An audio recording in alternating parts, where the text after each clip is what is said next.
so excited to have you guys here with me today. You have no idea. Oh my gosh. This is just a long time in the waiting, okay? And I'm so grateful to God that, I don't know, I'm here, that we're here. This is good. I'm excited. Before I get into anything though, I kind of just want to explain to you guys a little bit about what Ear to the Ground is again. I know I did that last week, but I just have to explain this part. The way that this works, right, is that you guys have to send us emails. You have to send us your questions, right? And then we answer them on this platform, right? So we're using this platform to apply the Bible to our everyday life situations.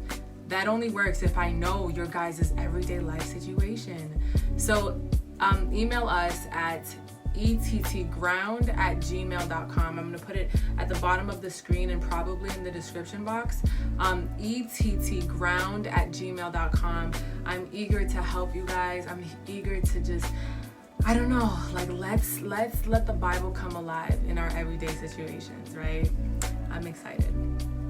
Okay, now I feel like it would be weird if I was trying to tell you guys to have your ear to the ground in your life and I didn't explain to you guys different ways that I've had and I've tried and God has walked me through, but to have my ear to the ground in my own life.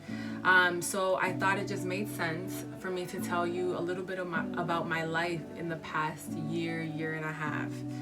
So I guess I am just gonna start at the conception of Ear to the Ground. How did all of this come to fruition? So Ear to the Ground was born out of frustration, 110%. I remember being annoyed and talking to God and being like, God, I want my own thing. I don't have a passion. Like, I want a passion. I know musicians, I know singers, I know writers, I know people that are artists and that draw. I know a lot of creative people who have a passion about something, and I felt like I didn't have a passion. So I was like, God, I want you to help me to kind of find my passion.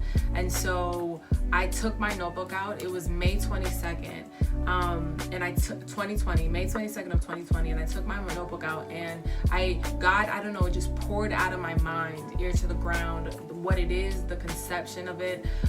God, it's very different now. If I go back and read my notebook, oh my gosh, it's very, very different from what I wanted it to be and what God turned it into, and I thank God for that, because I think now it is going to be something so powerful and so beautiful. But that's how Ear to the Ground started. I remember when it started, I hit the ground running, guys. I bought materials. Like, I was so ready to kind of do this thing. I knew that it was gonna be on YouTube. I was like, okay, I bought my little mic, I bought like all of the stuff, and I recorded a video or two.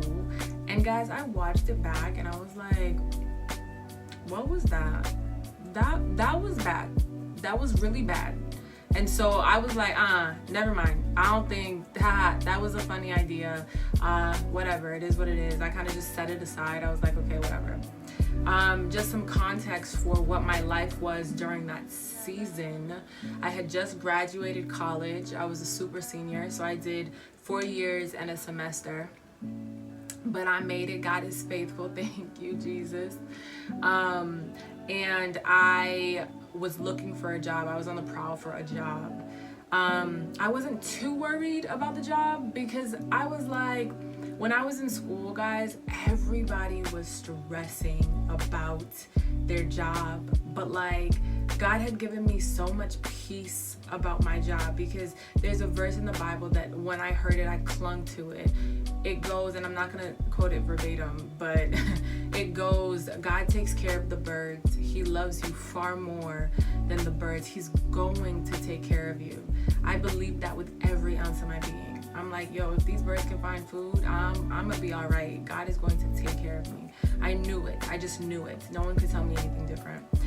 In addition, it was COVID. Like, I feel like during that time, people were leaving jobs more than they were signing up for jobs, like signing up to like apply. So I was kind of just like enjoying not being in school and not having to work.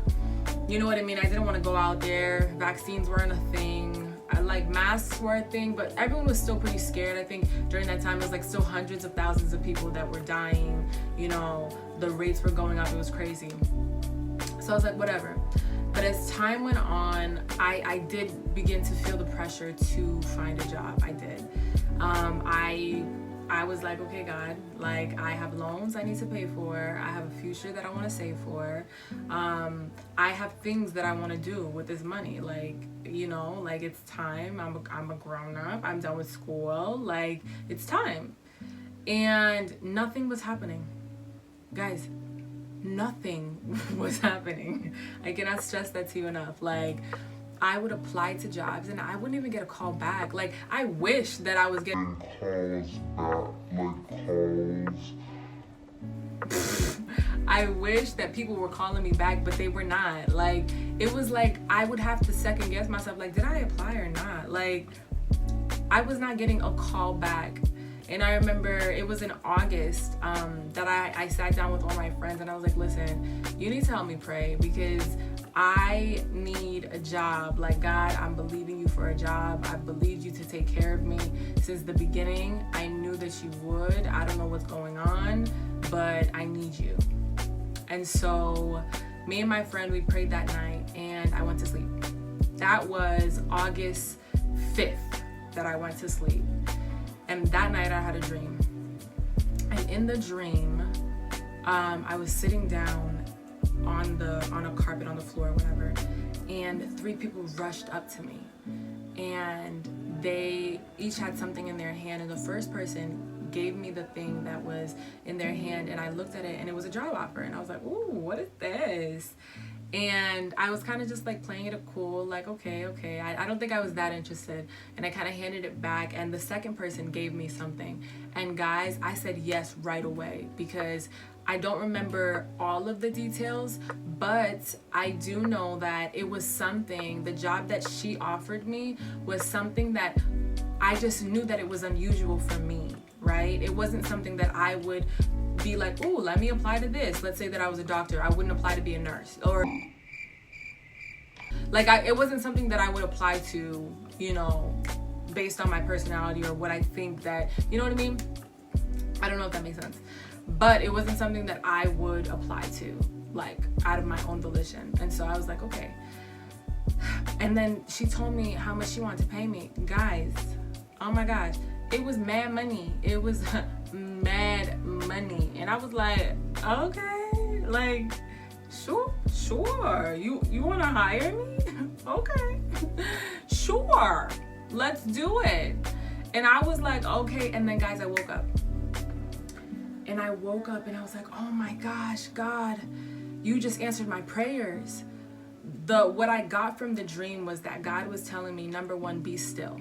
Because I didn't do any work to get the jobs. They came to me.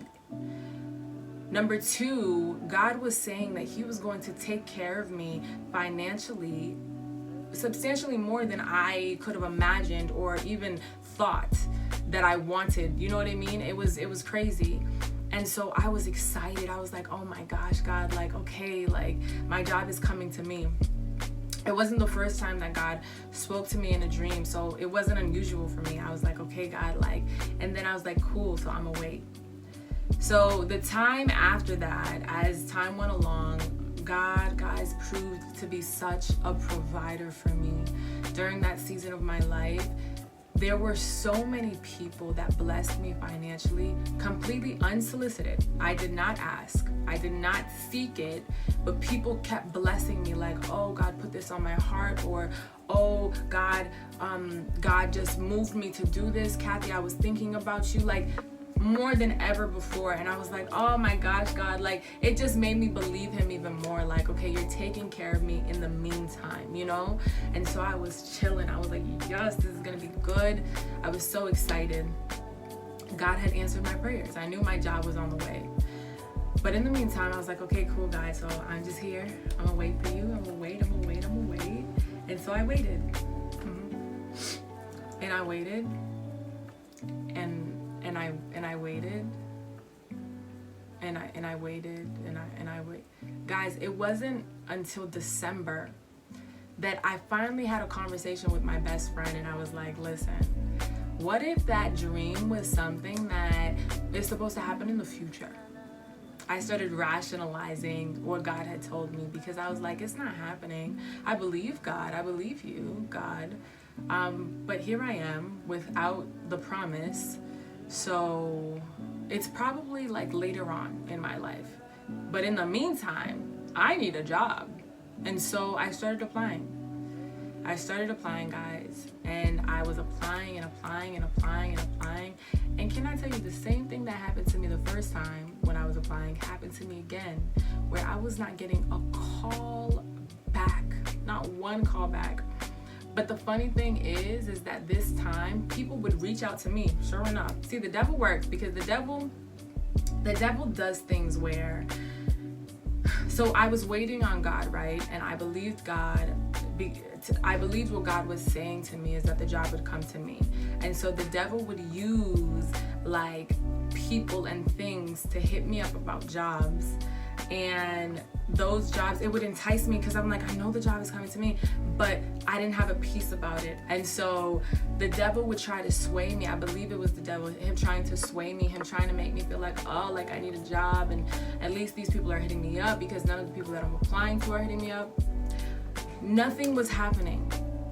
And then one day I went out with my older sister, and she was driving, and she pointed at something out the window. She said, Kathy, look. And I looked, and I was like, oh, what is that? But guys, I can't see. If you ever see me in the street and you say hi to me, I can't see. I need glasses. I don't wear them though. So basically, I don't know what my sister was pointing at, but I saw something. I saw like a billboard thing situation on the sidewalk, and on the sidewalk was the name of a company.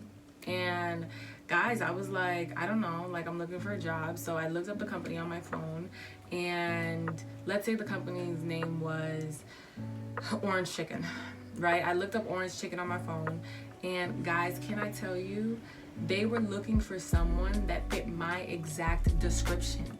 Oh my gosh, I was like, yes! And they were still willing to pay really well. Like, I was like, ooh, I'm gonna have a little change in my pocket, okay? And so I was so ready, and I applied for the job, and I kind of forgot about it. Whatever. And then later, time went on, guys, still without a job. I kind of just want to explain to you what was going on around me.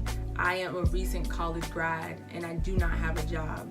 And my parents, I love my parents so much, so gracious, so amazing, literally the best parents in the entire world. Not pressuring me at all, but I think I put a certain amount of pressure on myself. I basically felt like these people have done, oh my gosh, so much for me. My parents, they've done so much for me, and I have nothing to show for it. Like, I was in a space where I was like, God, like, do you hear me? Like, do you hear me? Are you seeing this? But anyway, me and my friend, we decided to kind of just go on a journey. We were like, let us pray with faith. God, we're going to apply to jobs today. I think we gave ourselves like 2 weeks or a week. And we are believing to have a job by the end of this journey, by the end of this time. And so we applied to jobs, we applied to mad jobs. And can I tell you guys what happened? I was looking through my email, and guess who missed an email requesting an interview from Orange Chicken, the company that I had seen on the street. I missed the email by, I think I was a week or two late, and I was like, oh, dang it. Like, they're not gonna wanna hire me now. Like, that, it shows that I'm irresponsible. How was I not checking my email? But my friend, she encouraged me. She was like, no, just do it. Like, just apply, it's fine. Or she said, just reach out to them and say, I missed I missed your email. I'm so sorry. Can I still interview? And so I was like, okay, whatever. And so I was like, okay. And I did. And they emailed me back, and they were like, yeah, we could interview you. And I was like, okay, you want to interview me? Okay. I was so excited. Oh my gosh. You guys have to understand. This was after like graduating, being done with school, the promise of God in August, applying to jobs in December. And now I'm like, okay, God, I've been waiting for so long. Nothing is happening. These people finally reached out to me and they wanted to interview me. Are you kidding me? Yeah, you can interview me. I'll pay you. I'll pay you for an interview. You can interview me, okay? And so I got the interview. I did the first interview, guys. And I was like, yeah, buddy, this is going to be good. Interview went amazing. They were like, oh my gosh, we would love to have you back for a second interview. I was like, okay. I did the second interview. It was a written portion. And guys, it was like I did it and I sent it back to them, and they responded to me the following day with another email that said, we would love to coordinate something with you to complete the interview process. Like, this is going so great. We just need a couple of things from you. Some references, like, you know what I mean? They just wanted some information, more information from me. That was at 1:46 p.m. And guys, at 2:23, I believe, I'm gonna put the screenshots on the screen. At 2:23, they sent me another email saying, thank you, we're no longer considering you for this position. What?